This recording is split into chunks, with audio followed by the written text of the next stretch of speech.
Misbah only one spark ఛానల్ని వీక్షిస్తున్న ప్రేక్షకులందరికీ ఒకటే సలాం.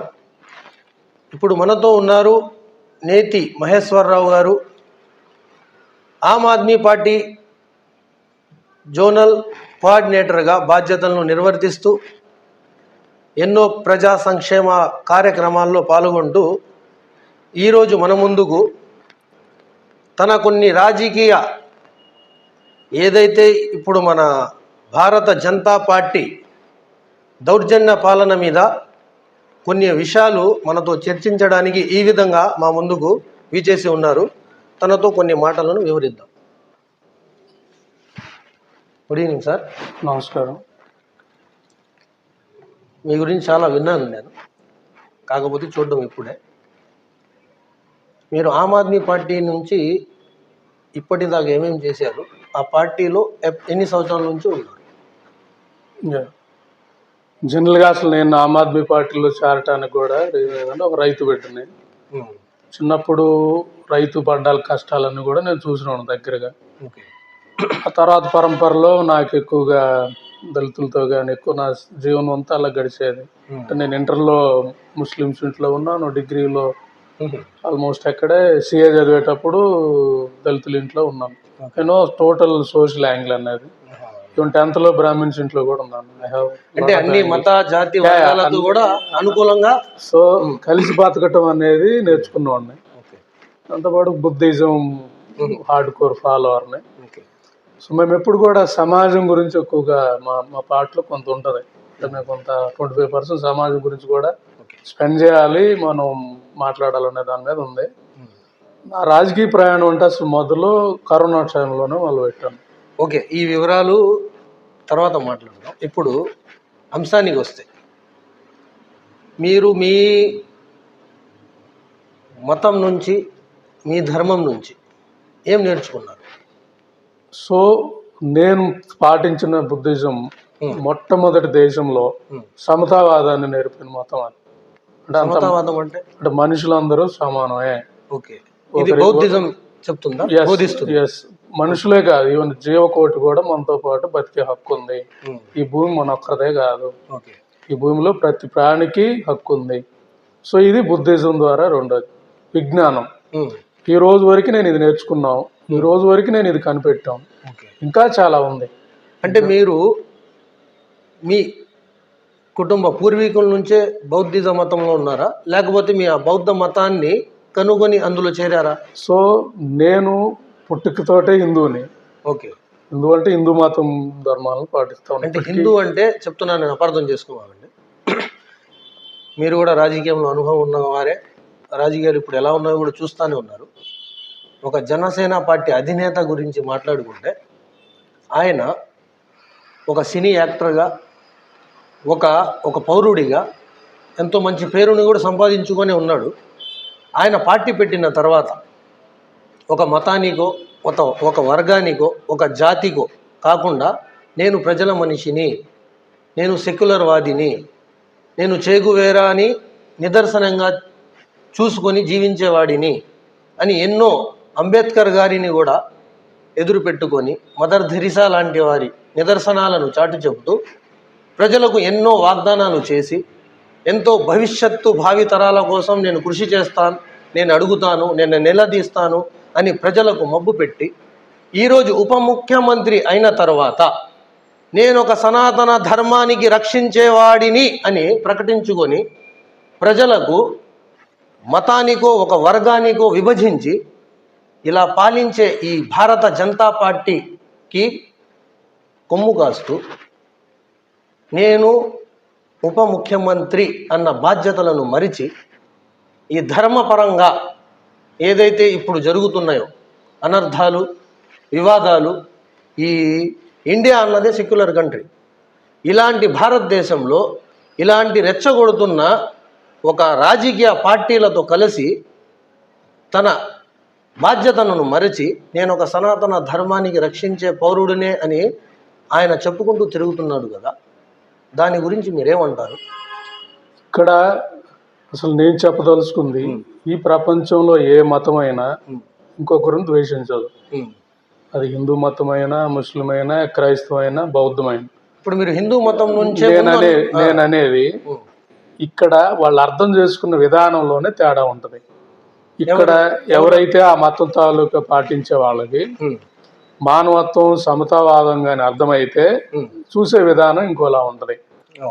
అలా లేకపోతే దీన్ని అడ్డం పెట్టుకొని అధికారం అనుభవిద్దాం, దీన్ని అడ్డం పెట్టుకొని రాజకీయంగా పబ్బం కట్టుదాం, దీన్ని అడ్డం పెట్టుకొని సంపాదించుకుందాం, దీన్ని అడ్డం పెట్టుకొని అధికారాన్ని శాశ్వతంగా ఉంచుకుందామన్న తత్వం కనబడుతుంది. సో ఇంతకు ముందు లేని సనాతన ధర్మం ఆయన నోట ఇప్పుడు కొత్తగా ఎందుకు వచ్చింది అంటే ఇక్కడ అంటే అధికారానికి రుచి పడిన అంటే ఒక సింహం మనిషి మాంసాన్ని రుచి మరిగితే ఎలా అయితే ఇంకా మనుషుల్ని వదలకుండా ఎంటబడే పరిస్థితి ఉంటుందో ఇతను అధికారం అనే దాన్ని రుచి మరిగాడు.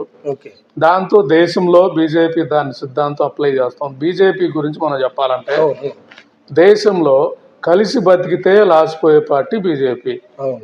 దేశంలో మత గొడవలు జరిగితే మెజారిటీ వర్గాన్ని ఒకవైపు చూపించి మైనార్టీ వర్గాన్ని బూచిగా చూపించి సో దేశాన్ని కబలించాలన్న కుట్ర బీజేపీ.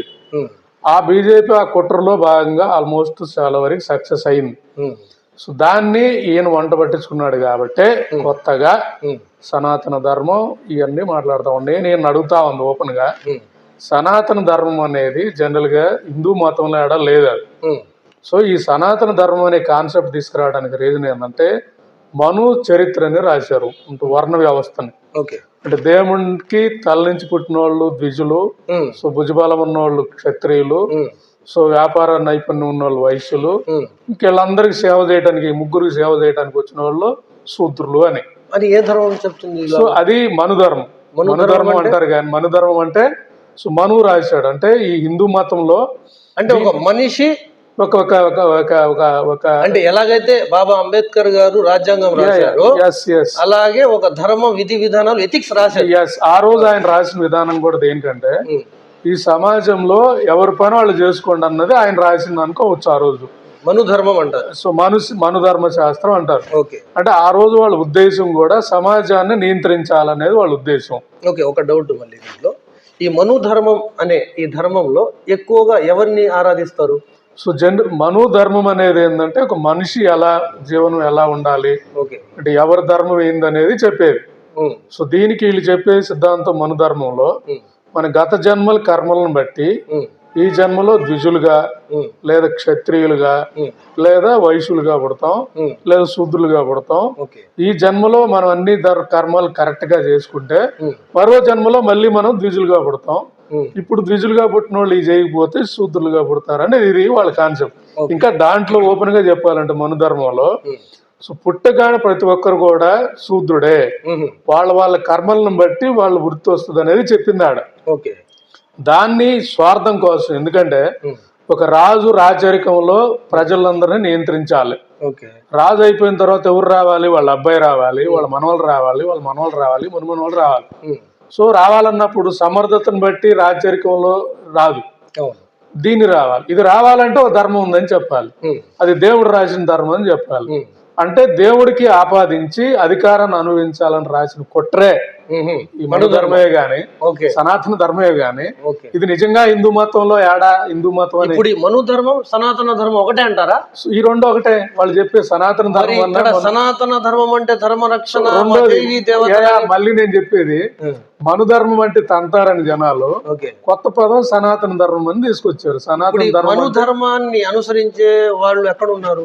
సో ఇక్కడ వాళ్ళ ఉద్దేశంలో చరిత్ర నుంచి చూసుకుంటా వచ్చినప్పుడు కాలక్రమాన దాని కుల వ్యవస్థ కింద మార్చేసి మొత్తం 90% ఉన్న మిగతా శూద్ర కులాలు ఎవరైతే ఉన్నారో వాళ్ళని చదువుకోనికుండా చేశారు.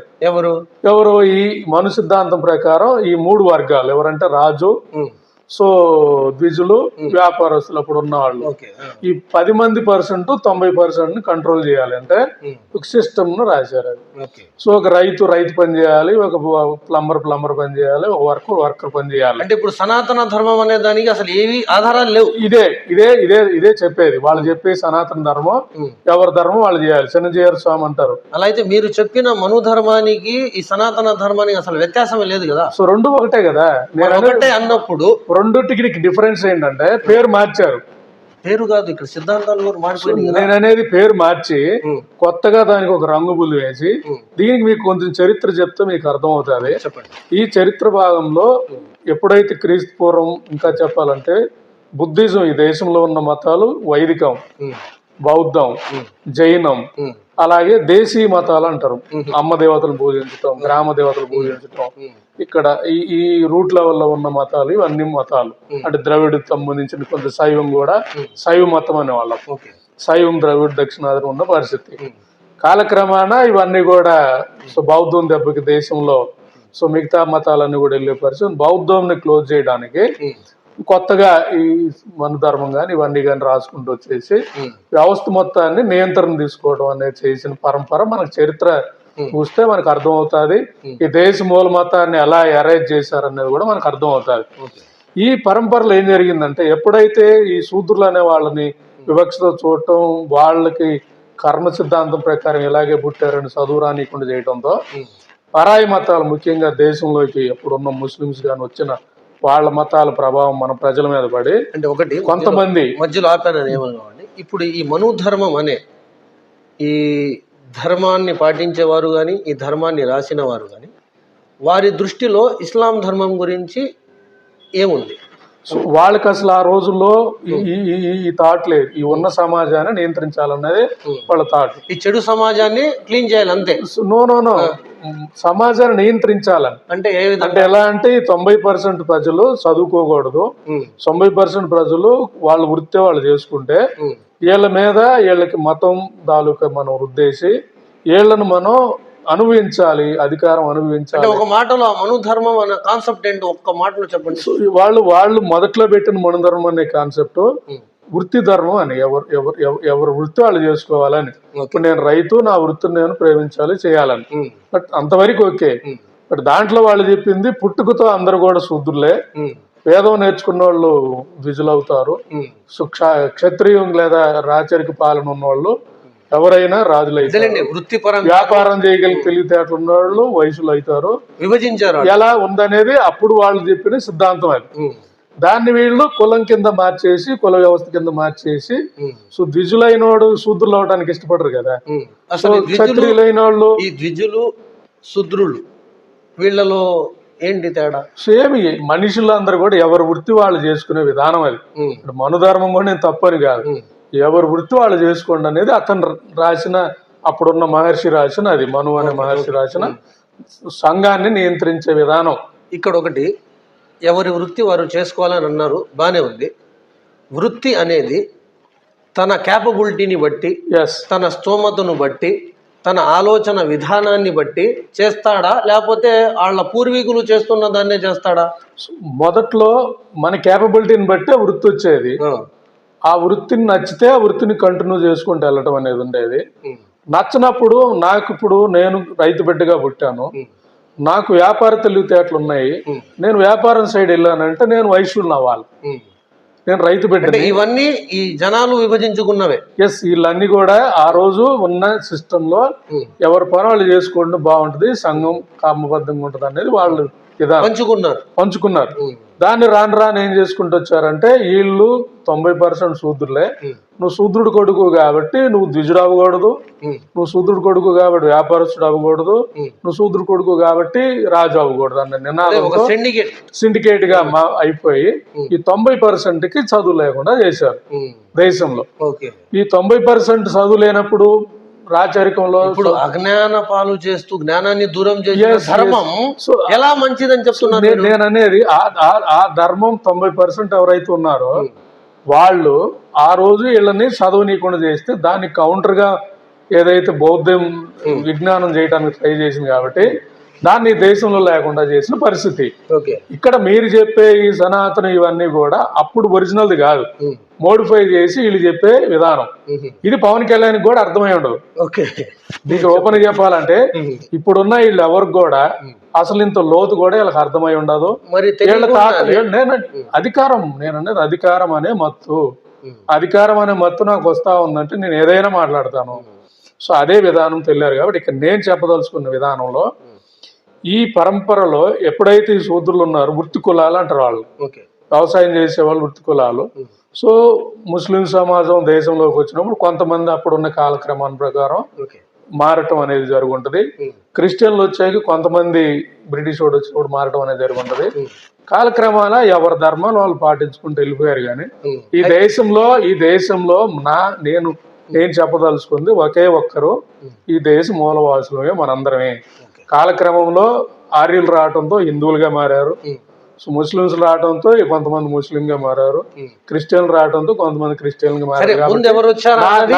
నా ఉద్దేశంలో మనందరమే దేశ మూలవాసులు అనేది నా సిద్ధాంతం. అది మాత్రం మేము భారతదేశంలో ఉంటున్నాం, ఈ భారతదేశాన్ని గౌరవించాల్సిందే. ముందు ఇక్కడ సెక్యులర్ కంట్రీ అని మేము విశ్వసించినప్పుడు సెక్యులరిజం లానే ఉండాలి. మా కుటుంబ వ్యవహారాలు, మా ధర్మ వ్యవహారాలు మా కుటుంబంలో మా ఇంట్లోనే ఉంచుకోవాలి. ఇది వేరే విషయం. ఇక్కడ ఈ సనాతన ధర్మానికి ఎవరైతే హిందూ ధర్మం నుంచే ఈ సనాతన ధర్మం అని చెప్తున్నారో, ఈ సనాతన ధర్మాన్ని ఈ హిందువులు ప్రోత్సహిస్తారా? సో ఇక్కడ నేను చెప్పేది అది, ఇదే సనాతన ధర్మం కరెక్ట్గా అప్లై చేస్తే, అంటే ఇప్పుడు వేదం నేర్చుకోవాలి ఒక దళితుడు ఇష్టం, అతను పూజారి చేయగలిగారు అనుకో, ఎస్ పని చేస్తున్నట్టు.